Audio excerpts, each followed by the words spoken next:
Hi, this is Wenley, and this is the first tutorial in my precision alignment tutorials series. In this I'll be assuming that you know nothing about precision alignment because it is the first tutorial. So we'll be going over the very basics. So constructs, this idea of them, what they are, how to place them, how to deal with them, and then how you can use them to place and move props very precisely.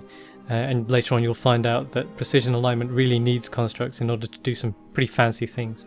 So let's jump straight into the game and I'll start showing you how it all works. Okay, so here we are. I'll start by explaining what precision alignment is for, and to do that I'll have to explain the problems I came up against using other tools and why I had to make it. So we'll begin with this simple problem. It's quite a common one. I'll spawn a couple of plates just to illustrate. Okay, let's say I have these two plates at 90 degrees and I want to align them so that these edges line up nicely. Now what most beginners especially will use to begin with is the regular fizz gun. I'll have to no collide them first so that they can actually move into each other. And I'll do this. You have to snap the rotation while also moving them.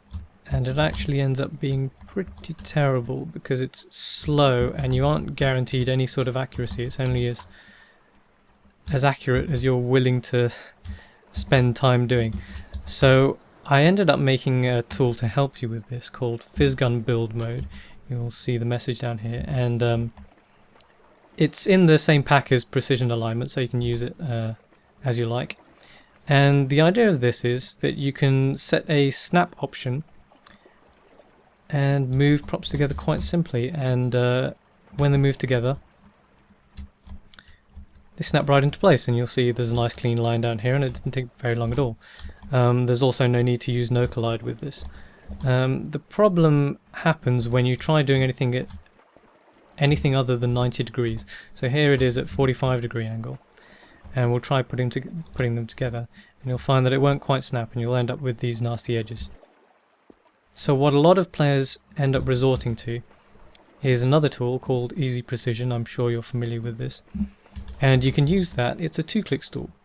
And you can click on one corner here and one corner here, and they'll join together quite easily, and then you can do the rotation separately. So I'll choose the rotate option, and where is it?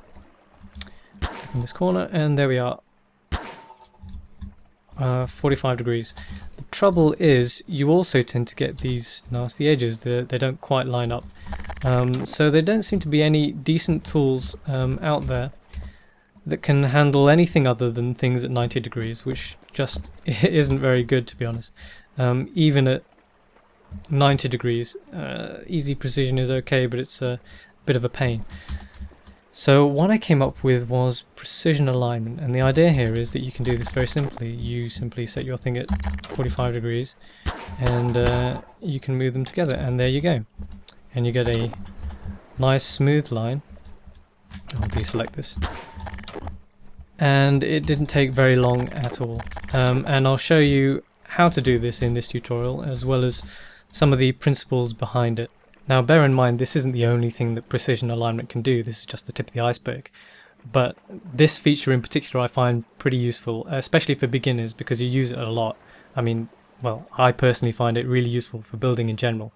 So I'll show you how to do this now, and then in other tutorials we can go more in depth into all the other features that precision alignment has to offer. Okay, let's start looking at this idea of constructs, what they are, what they're for. It's pretty easy to show you what they look like. I'll go inside since it'll be easier for you guys to see in the dark. And all I do to create a construct is bring up precision alignment and left click. And there's a construct. Left click will always be for placing constructs. And there are three kinds of constructs. There are points, which are this type, lines, and planes. And you'll see that there are 3 different colors, red, blue and green. And in the interface you'll also see these 3 different colors, and everything in precision alignment will be color coded, so you'll know exactly what you're dealing with when you see a certain color. And the idea of these constructs in general is that any sort of alignment problem that you come up against, you should be able to define in terms of geometry with just these 3. So they're a bit like construction lines in a design package. We won't worry too much about lines and planes for the moment. We'll just deal with points since they're the simplest and most useful. And we'll look into them in some depth because it's important that you get a good grasp of how to use constructs, how to place them. And lines and planes will turn out to be pretty similar once we've learned points. So let's start on a practical problem, and we'll look at the idea of placing points and how to use them. Okay, so placing points. You've already heard me say that placing constructs is always done with left click, so let's open the menu. In case you're wondering, I'm just holding down C. A lot of players like to hold down Q, but that kind of blocks the screen. So if you scroll to the top here, you'll see a whole bunch of colored options. Now these are the left click options, so they determine what happens when you left click, so what kind of construct you're placing. What we want at the moment is point hit pos, so that means wherever we click, a point's going to be created. So you can see that it's working. And if you look at this construct, you'll see that it's got a 1 next to it. Now that tells us which numbered construct we have. You can have up to 9 of each construct, and you'll see that they're listed in these lists in the tool menu. You'll also see that there are 2 lists for points and 1 for lines and planes. There's a good reason for that, but we'll worry about that later. You will see that we have point 1 selected and there's a green dot next to it. That green dot means that it's been placed. So if I were to select point 2, and this is the primary list, this is the one that really matters here. The secondary list is only used later on. If I click on point 2 and then click somewhere, we find that we place point 2 and the same for point 3. And these, whatever we have selected here also affects these buttons below. So if I were to select point 1 and then click on view, that snaps my view to point 1, and then if I click delete, it deletes it. So I'll get rid of all the points for now, and we'll have a look at these options up here. So let's spawn a plate. And okay, you will find that if you start creating constructs on props, if you're using these default settings, they will snap. So here you'll see that they're snapping to corners and center lines, and this is determined by these 3 options here: snap to edges, snap to center lines, and snap sensitivity. Now what snap sensitivity does is, anywhere within this many units of where I click, if it finds an edge or a center line, depending if I have these options selected, it'll snap to those. So anything within 100 units of where I click, which is everywhere on this plate, it will always go to that edge or center line. Now if I set that down to minimum, that effectively means that there's no snap, so it'll go exactly where I click. And if I put it slightly up, say 6 units, if I click on near an edge, you'll see that it snaps to that edge but nowhere else, and you can also see where the center lines are with this. So there's that.